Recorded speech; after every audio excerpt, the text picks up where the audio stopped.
So guys, welcome to another episode of மொக்க clue in சினிமாட்டி. இப்போ இன்றைக்கி க்ளூ என்ன அப்படின்னு பார்த்தீங்கன்னா, க்ரீன் ஸ்க்ரீன், குடும்பம், music with water and speakers. டேய் என்னடா அதுக்குள்ள சொல்கிறான்?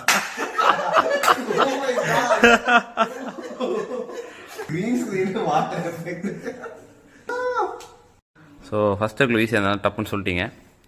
தங்கம், கொல்கத்தாக்கு பிரேஸ்லெட். ரெண்டு தடவையும் வந்து பாலாயிஸ் வின்னர்.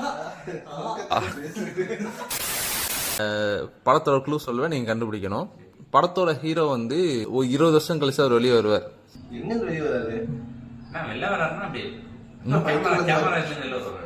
இது அதுக்கு முன்னாடி பயங்கர கெட்டவர். அவரு வில்லன் அழிக்கிறதுக்கு திரும்ப வில்லனா மாறுவார்.